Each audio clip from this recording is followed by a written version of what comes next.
Now, from the Columbia Basin, your local news source, this is iFIBER One News, presented in high definition. The #1 source for real-time local news, local sports headlines, and our very own Weather Center forecast covering the entire Columbia Basin.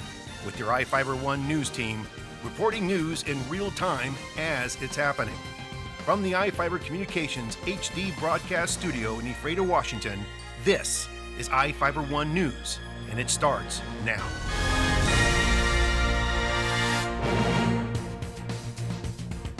Welcome to iFIBER One News. I'm Alan Shroop with your weekend edition. We will review some of the top stories for this week and a few of your favorites. And we have the latest weather forecast for the Columbia Basin from the iFIBER One Weather Center. One of our top stories this week was about a Moses Lake school bus that struck an SUV. Here with the story is Vivian Huang. A school bus was reportedly following too close when it hit an SUV on State Route 17 Wednesday afternoon. The bus driver, Rose Miller, a 43-year-old Ephrata woman, was following a 2008 Ford Escape on North State Route 17 in the left lane. The Ford's driver, Ruby Green, a 35-year-old Moses Lake woman, reportedly stopped for a yellow light at the intersection with East Broadway Avenue. According to the Washington State Patrol, the bus hit the SUV. No one was injured in the collision, and the children were transferred to another bus. The State Patrol cited Miller for following too closely. For iFIBER One News, I'm Vivian Huang. And we're glad that none of the kids were hurt. The McKay Healthcare and Rehabilitation Center is asking Soap Lake residents to approve a levy to make some improvement. Reporter Jeff Chu shows us what the levy is about. Grant County Hospital District Number 4 is asking district voters to approve a one-year levy to raise $500,000. It will finance the replacement of the old diesel boiler heating system at Soap Lake's McKay Healthcare and Rehab Center. The hospital district is asking the board to place the levy question on the November 5th ballot.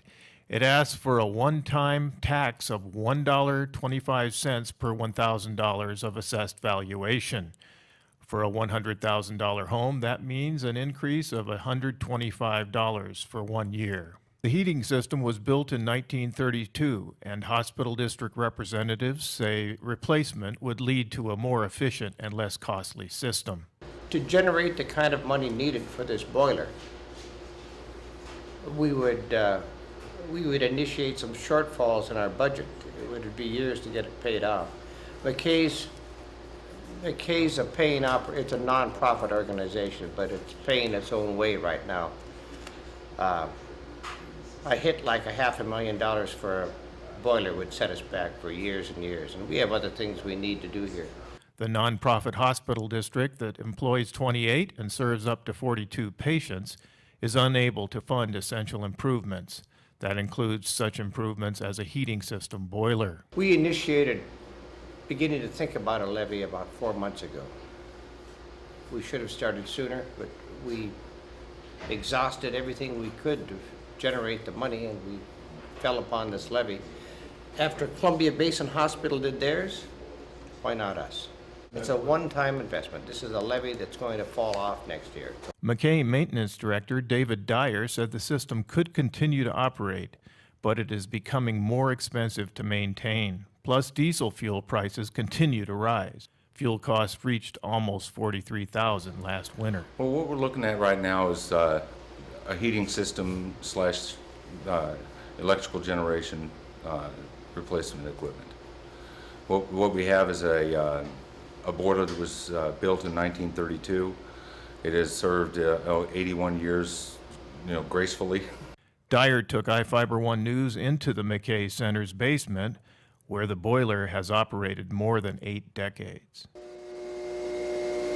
Hey, this is what they call a fireside tube boiler, and basically what it does is it has a fire chamber. The fire actually lives inside the tubes themselves, and it heats the water that's on the outside of the tubes. We're looking at designing the best system and the most efficient system for this day and age with the current technology that's out there to serve our residents the best possible way. Support for Hospital District taxpayers financing the boiler system comes from groups such as the Friends of Soap Lake, McKay Ladies Guild, and the McKay Foundation. The facility also provides bus service, recreational activities, and a beauty shop. A committee has been formed to promote levy support, according to Wellen. Wellen praised the rehab center and said he has considered it as an option himself. I mean, at my age, I'm looking for a place for myself at the end game.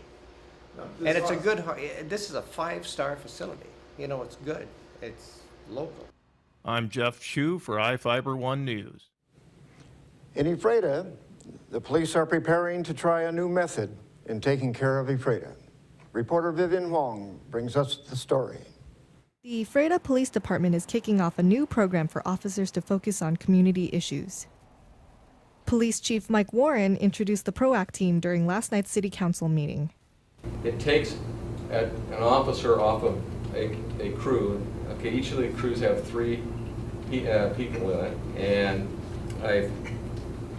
per policy, if you can get by with 2. So we can pull one of those off and pair it up with someone from another crew, and we can take those 2 people and then they focus on issues within the community. They're not going to answer calls, they're just going to focus on a specific issue.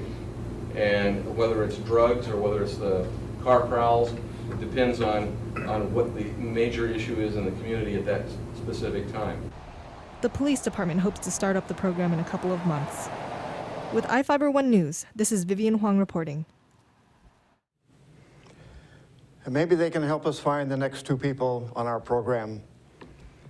Each of the people you see here has warrants for their arrest and is wanted by various law enforcement agencies. If you see any of these people, the DOC asks that you not attempt to detain or apprehend them, but to call police. You can also call the Department of Corrections at 509-764-6180 during the day or 509-762-1160 after 5 p.m. And we will be right back after these messages with the latest from our iFIBER 1 Weather Center, sports, and more news.